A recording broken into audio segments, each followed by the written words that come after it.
Olá, meninas! Olá, pessoal que está acompanhando aí as 52 mulheres Sim. da Bíblia. Finalizamos ontem a última mulher aí da Bíblia. Perfeito. Meu Deus, eu estava conversando com a pastora ontem, Cátia, chega mais pertinho, comentando assim que um dia desse a gente começou a fazer as gravações, começou a pensar nisso e ontem saiu a última mulher. Meu Deus, já saiu 52. O poder da projeção, né? Sim. Projetamos, nasceu. Isso, é verdade. E aí a gente vai comentar hoje, a gente soltou uma enquete aí no grupo, no canal do WhatsApp do Elas para Elas. E aí a gente fez a enquete no Novo Testamento e vocês votaram. E aí teve um empate na terceira colocação. E a gente vai comentar todos. Vamos sair, a senhora vai falar um pouquinho, o Cátia também, depois a gente vai comentando, né? Tá, a gente vai comentando aí da terceira para a primeira. As terceiras. Então vamos lá, pastora, conte aí um pouquinho como foi, né, esse ano, e aí a senhora dá aí continuidade. Foi lindo, né, assim, ver o que Deus fez, né, o que Ele consolidou a gente como mulher, de ser edificada em um corpo, né, mas extraindo de mulheres. Isso. Um dos maiores impulsos, né, para esse projeto é que mulheres precisam se identificar com outras mulheres para exatamente consolidar uma verdade. Às vezes a gente pede referência ali de Davi, de José, de Daniel, Sim. né? Mas uma outra mulher, ela precisa ser para a gente um referencial, e é um exemplo. Então eu falei até ontem no podcast que seja uma referência a ser seguida, ou seja, aquela para ser reavaliada, né? E que bom que a Bíblia deixou todas elas. Sim. Porque eu tenho a base e acredito que toda comparação é injusta. Contudo, o comportamento, ele leva àquele resultado final. Sim. Então, olhar os comportamentos dessas mulheres, elas estão me ensinando. Se você tiver esse comportamento, você vai chegar a isso aqui. Então, é possível sim aprender, ainda que seja o que não fazer, né? A gente também viu isso. E hoje nós iremos falar das terceiras, né? Que foi a mulher Ciro-Fenícia e Dorcas. Elas ficaram em empates ali na votação. E que mulher incrível. Sim, porque, olha, está descrita em Marcos 7, né? Eu vou focar em Marcos 7, 24 a 30. Essa mulher também, né? Anunciada como uma mulher cananeia, que ela vai ao encontro de Jesus e pedir um clamor a Jesus para expulsar um demônio da filha dela. E Jesus logo faz uma interrupção a ela, né, ao pedido dela, dizendo assim, ó, no 27. Mas Jesus disse-lhe, deixa primeiro saciar os filhos, porque não convém tomar o pão dos filhos e lançá-los aos cachorrinhos.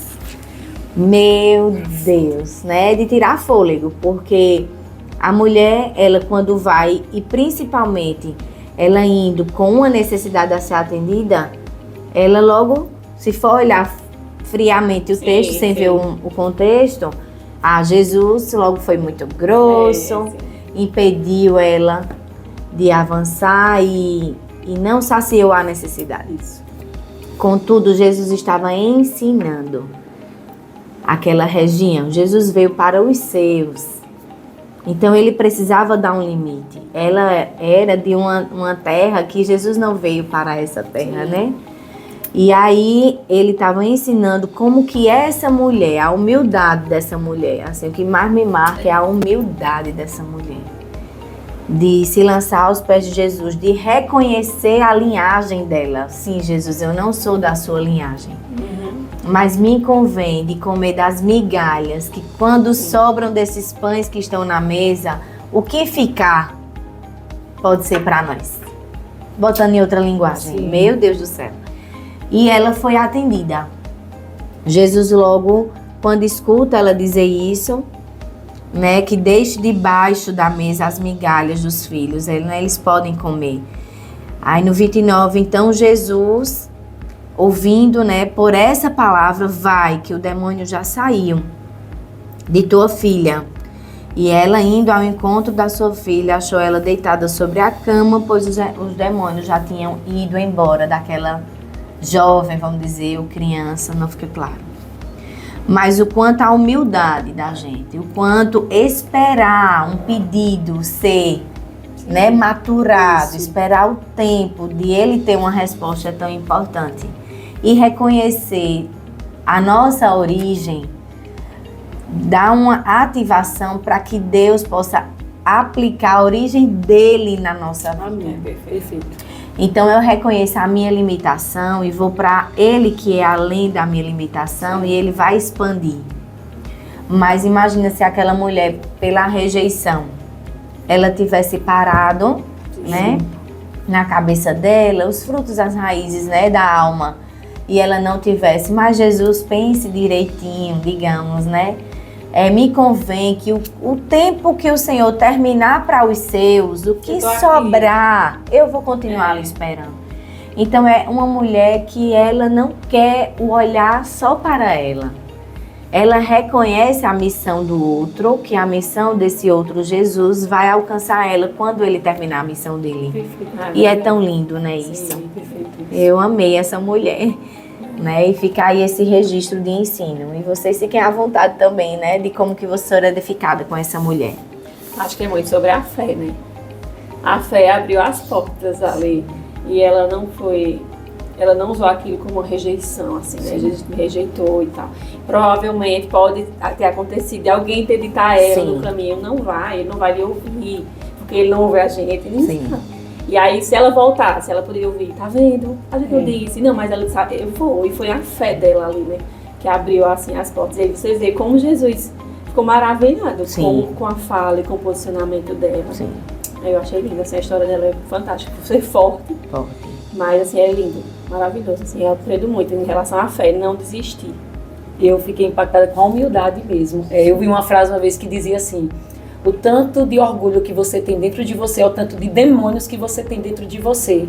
E o tanto de humildade que você tem dentro de você é o tanto de Jesus que você tem dentro de você. Então essa mulher já era cheia da presença de Deus quando ela se coloca nesse lugar de humildade, de reconhecer ali Jesus, assim. E aí é um convite realmente pra gente, a pastora trouxe essa fala perfeita, de esperar o tempo do outro e saber que Jesus também tá para mim, mas ele também tá pro outro, né? Então, às vezes a gente tem essa gana, Jesus é o meu primeiro da fila, né? As pessoas às vezes que vão orar de madrugada, a fala delas é porque a fila é menor, né?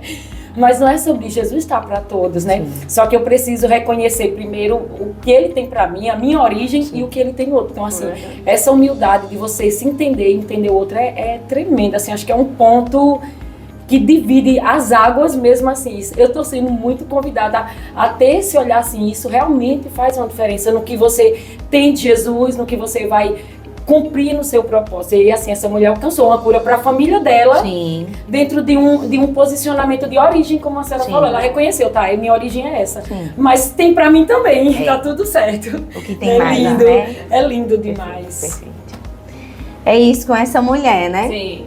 Então vamos para outra mulher que foi Tábita, né? Que na tradução é Dorcas, está descrita lá em Atos 9. E eu fiquei imaginando, sabe? Quando estava ali debruçando sobre ela, um alvoroço. Eu, em particular, eu não tenho restrição a velórios. Então, eu fico pensando, eu já tive presente em alguns, e eu fico pensando como é um tumulto, assim, né? A notícia e um tumulto depois. Hoje tem todo um cortejo diferenciado, né? A depender do local. Então aí tem empresas específicas que pega, que cuida, que leva, às vezes já leva tudo pronto e ali tá a família para receber. Hoje existe fala, não, só família, só isso. Mas ali foi naquela região, né? Essa mulher estava adoecida por dias ali e chega a óbito. E é quando o Pedro, ele chega, estava passando, né, por toda a parte, e ele vai lá exatamente no ambiente, né? E eu fico pensando no alvoroço, porque é uma mulher extremamente generosa, extremamente cativante. Eu fico pensando que ela era daquela da gente ficar perto e querer aprender com ela. Ela fazia ali os vestidos, né? Trabalhava com confecção, mas eu acredito que ela cativava pela forma de ela se expressar, do ensino na prática ali, da generosidade. E essa mulher morre. E você imagina o tamanho de amor daquela comunidade de pedir a ressurreição dessa mulher. Por esses dias eu escutei assim: olhe, eu acredito em ressurreição, mas se eu morrer, não oro para ressuscitar, porque eu já tô com Jesus, eu não quero voltar a esse mundo. Já pensou? Capsou lá com o dedo. Meu Deus, volta. Tem alguém chamando tu lá na terra, tem um povo dizendo que te quer ainda. Não é? Inclusive foi uma mulher que falou também. Mas imagina o quanto, depois claro que Dorcas vem a óbito, né? Sim, sim. Mas aquele momento, o quanto foi tão decisivo. Primeiro porque era esse primeiro impacto de Pedro, de orar. Segundo, uma mobilização social, mas atraindo o que ele carregava. Né? Que ele recebeu do Senhor Jesus a ressurreição e ele estava partilhando essa ressurreição. Então, Dorcas ensina a gente muito a essa benfeitoria social, essa benfeitoria comunitária e o quanto uma voz de ativação de um apóstolo, né, dali de Jesus, ele ativa nela a continuação de uma vida ressurreta. Ela vem com essa base mesmo de ativar a ressurreição encarnada. Sim. Mas não é só parar na ressurreição encarnada, mas nos princípios que foram ressuscitados. Sim. Eu acredito que em cada situação e milagre o Senhor tem seus propósitos. E esse de Dorcas, ele chama muito a atenção de dar a ressurreição, né? A generosidade. Perfeito. Não é sobre a pessoa, mas é sobre o princípio generoso que precisava ser ressuscitado.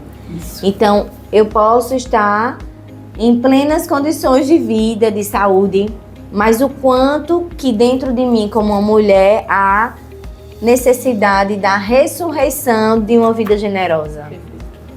O quanto uma vida hospitaleira, o quanto uma vida de anfitriã, ela precisa ter ressurreição no nosso coração como mulher. Porque uma mulher em si mesmada, ela não gera outra mulher com ela. Porque ela só quer para ela. Mas uma mulher que não só quer para ela, ela traz o poder da ressurreição, de receber e de compartilhar. E a ressurreição dela me traz muito isso, assim, de não só ressuscitar uma pessoa fisicamente, mas o que ela carregava. E o que aquela região precisava se alimentar daquele princípio generoso. É forte, não é? O ensinamento dela. Que bom. Gratidão. É isso. Eu aprendo a promover o crescimento do reino, né? Do Isso. reino. É aquilo, é o que não é eterno, é eternamente inútil. Ela tinha esse princípio. Sim. Ela carregava o que era eterno. Então, era útil para as pessoas o que ela carregava. Então, as pessoas precisavam. Eu acho muito forte isso nela, porque é como se ela nos ensina que você pode entregar o melhor. Tem pessoas que escolhe entregar o pior, ou mais ou menos. Mas o melhor que Deus tinha dado a ela, que era habilidade na costura, ela serviu com excelência, de tal forma que se tornou, assim, um ponto entre a eternidade e a naturalidade. Alguém chama ela de volta à vida para dizer: o que você tem é tão excelente, é tão verdadeiro, que nós precisamos continuar ao seu lado. Né? Então, assim, é muito forte, porque ela não vestia só fisicamente aquelas pessoas, mas ela cuidava, a Bíblia diz que das viúvas, né? Ela vestia aquelas mulheres mais carentes. Então era como se ela fosse o próprio Deus a envolver cada um ali. Então é muito forte. Dorcas é apaixonante, assim, é uma mulher incrível, meu Deus. Meu Deus. É isso mesmo. Amém. Então, saímos aí da terceira Das posição. terceirinhas. Lindas. Vamos para a segunda posição, que foi Lídia. Jesus. Parabéns, Ai, Lídia. ai, ai. Não, todas as mulheres merecem estar no topo, porque como a bispa disse, o que a gente aprendeu, o que fazer e o que não fazer. Sim. Né? E Lídia, das mulheres que eu ministrei, Lídia foi uma das que eu mais me identifiquei, talvez por ela ser a mulher de oração na Bíblia, Sim. ser conectada à oração. Eu gosto muito do ambiente de oração. E também a gente vê que Lídia, ela carrega até um pouco de Dorcas, a generosidade, a hospitalidade, né? Ela ali acolheu Paulo e Silas, né? Tá lá em Atos 16, né? A partir do versículo 14, 15. E é muito forte porque a gente vê ali que quando a Bíblia diz que eles estavam no ambiente de oração, orando para que Deus viesse ali na região deles, trazer a expansão do evangelho, ela gerou no ambiente ali o profético de Paulo ir. Né? A oração chama a existência, né? A gente aprende muito isso. A oração move a mão daquele que move o mundo. A gente já ouviu até o pastor Eduardo trazer essa fala aqui. E eu achei incrível, porque a oração, esse ambiente de oração de Lídia com essas outras mulheres ali na praia, ela é como se o Espírito Santo atraísse Paulo, dizendo, tem um povo ali, umas mulheres ali orando, e a gente precisa gerar algo naquele ambiente.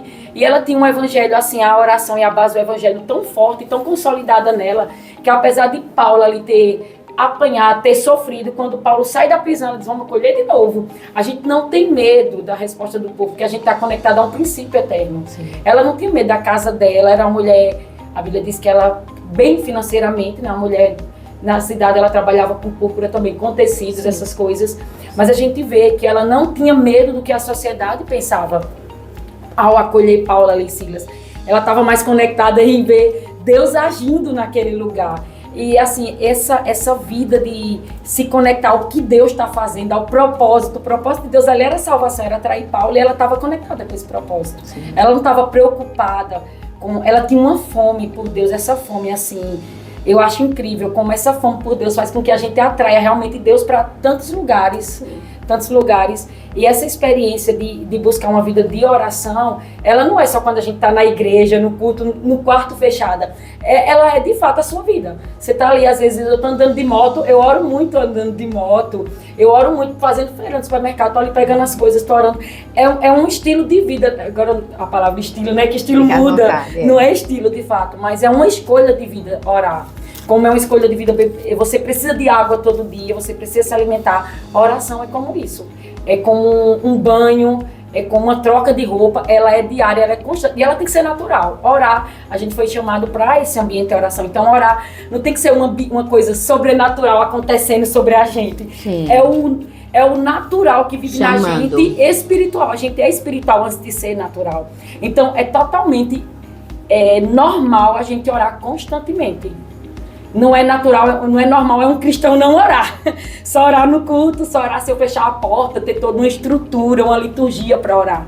Não, a partir do momento que eu abro minha boca, que eu falo, desde o amanhecer até o dormir, eu posso ter orações constantes durante o dia. Né? Davi disse que ele orava de manhã, ao meio-dia e de noite, mas era porque a vida dele era constante, oração. Eu vou comer, eu oro, eu vou almoçar, eu oro, eu vou tomar um café, eu oro, eu acordo, eu oro, eu estou tomando banho, eu posso estar orando.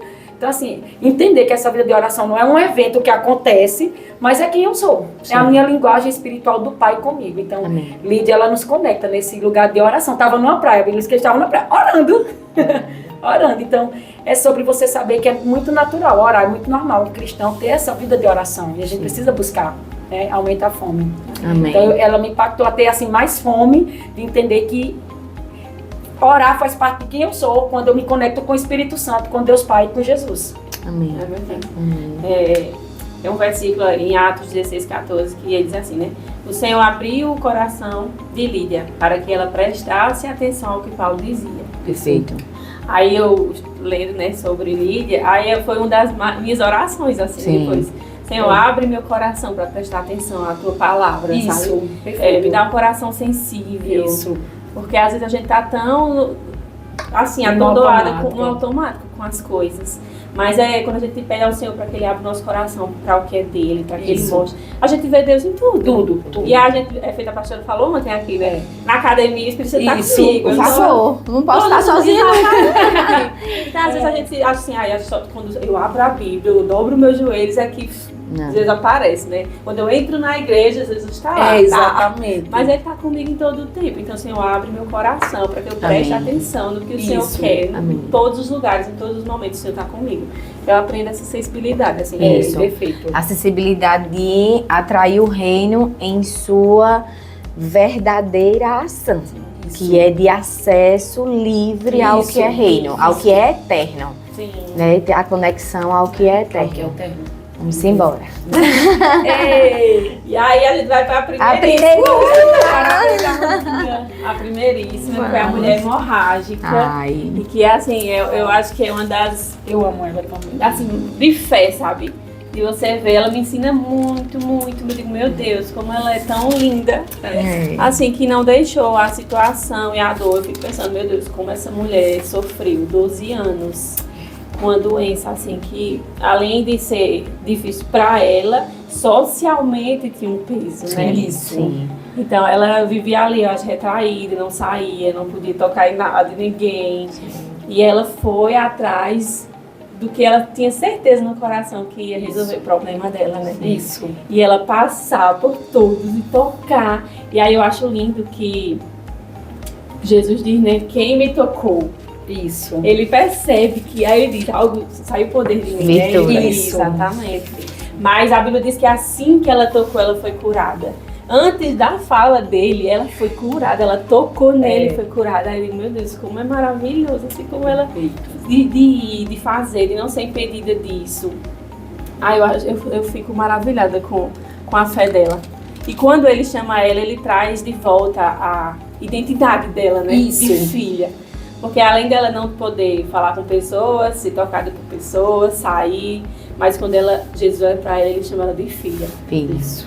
Filha. Aí eu digo, ai meu Deus, que lindo. Eu chorei horrores assim, estudando sobre ela. Eu disse, meu Deus, que lindo. Ele traz a identidade, sabe? Sim. Você foi curada, amém, lindo. Perfeito, mas perfeito, você é é público. filha disso. Porque agora ela ia sair curada pelo meio das Sim. pessoas. Mas ela tinha também uma identidade. O valor real da Exatamente. identidade. Então ela ia sair com aquele empoderamento de filha, né? Sim. Fui curada, mas eu também sou filha. Foi uma cura física Isso. e uma cura ali emocional, espiritual, né? Um sozo, né? Completo. Sozo. Perfeito. Ela recebe um Um sozo. sozo completo. Eu fico pensando a limitação dessa mulher, né? Sim, Porque sim. hoje, e a depender, né, de algumas idades, e principalmente mulher se cuide, viu? Veja aí como é que tá a Sim. sua condição física também, de saúde.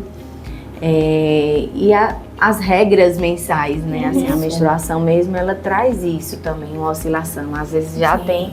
Agora imagina, né? 12 anos, não é isso? 12 anos de uma condição, se fosse ter laboratório, essas coisas Sim. na época, como que era a condição dessa mulher? Isso.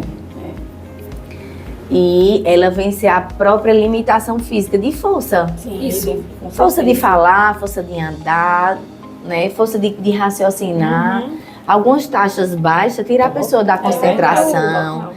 tira a pessoa do foco, tira a pessoa do ânimo do dia a dia. Agora imagina 12 anos sendo ali frágil, né? Sangrando 12 anos. E o quanto ela rompe primeiro com ela mesma, Isso. as próprias limitações. A vergonha, sociedade, a né? vergonha. A sociedade aí passa a ser secundária, Isso. não deixa de ter relevância, né? Mas ela romper com ela mesma. Porque, ó, quando o rompimento é só consigo, dobra de responsabilidade.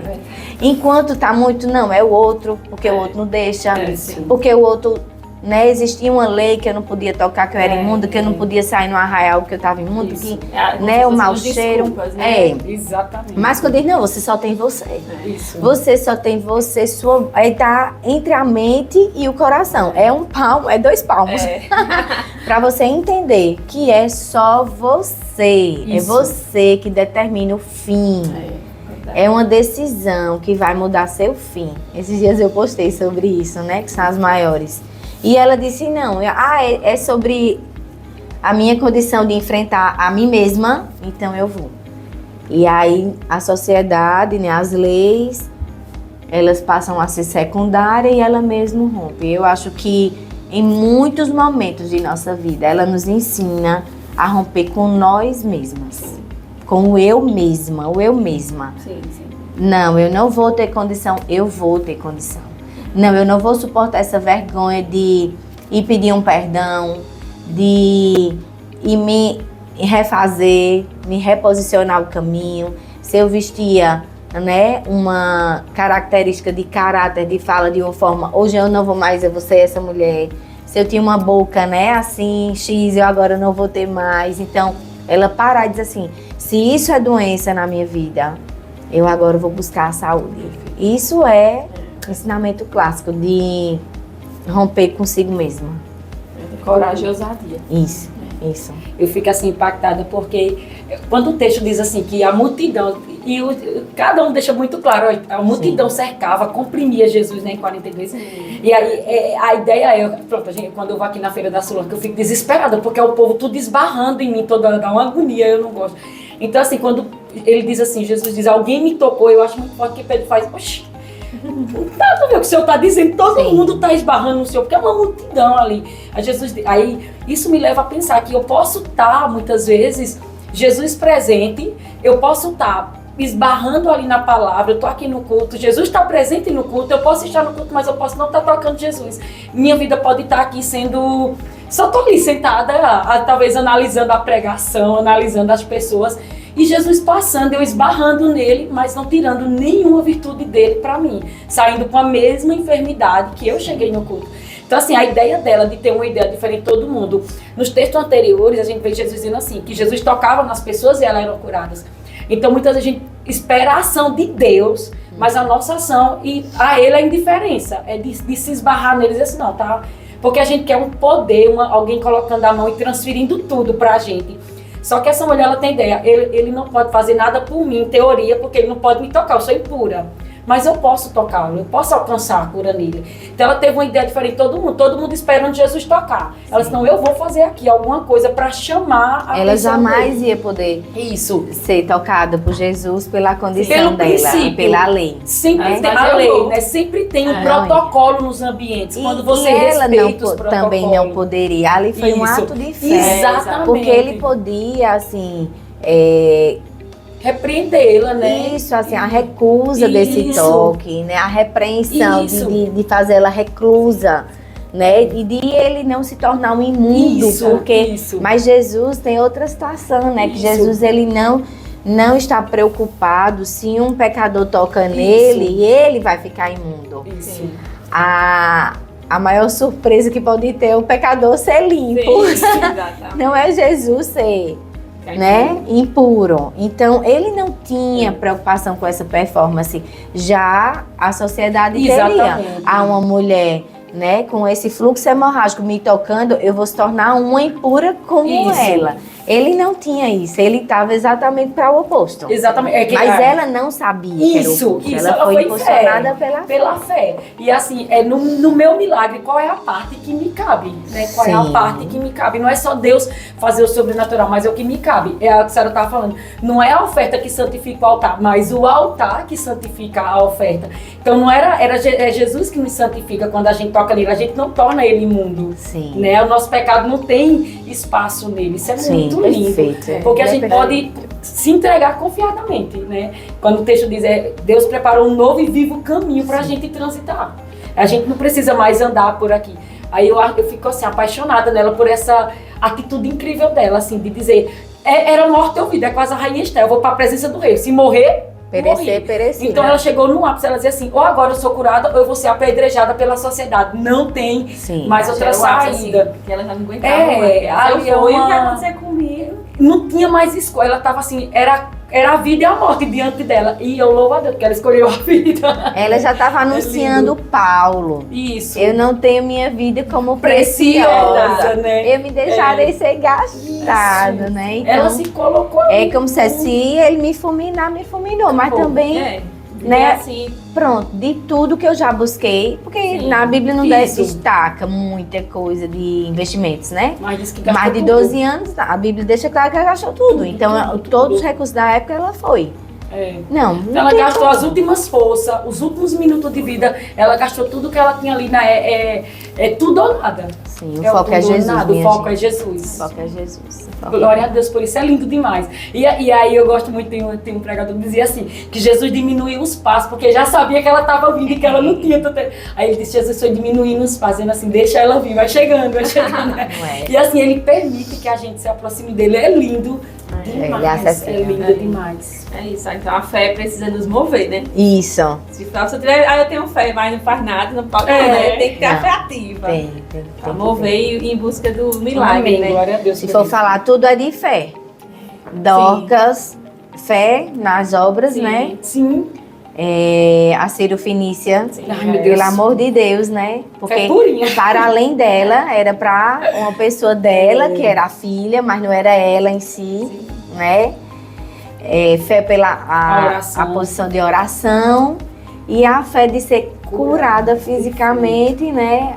E a fé levou ela a reconhecimento da identidade, da origem dela, né? Tudo é fé. Tudo é fé. Fechamos com fé. Foi Amém, perfeito, Jesus foi muito querido. bom.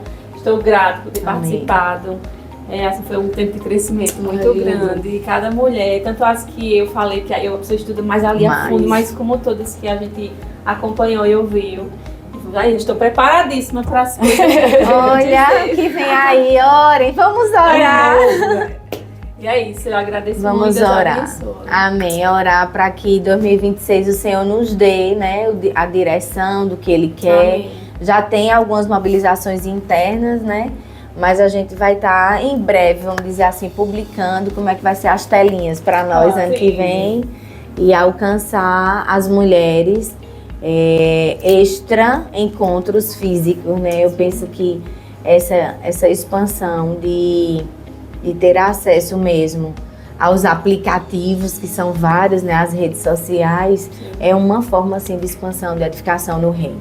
Amém. De fato, algumas pessoas publicam, né, conteúdos tão degradantes, né, tão disfuncionais, mas o que a gente pode extrair dentro dessa base de tantos conteúdos funcionais e edificantes para a nossa vida e que está lá disponível e que só né, está conectado ou conectada a conteúdos que vai edificar a vida e com certeza o nosso desenho de futuro é totalmente outro, né? Então vamos utilizar sim as telinhas para a glória de Deus. Amém. Amém, amém. Amém. Amém. É isso. Amém. É Amém. isso. Deus abençoe. Deus abençoe.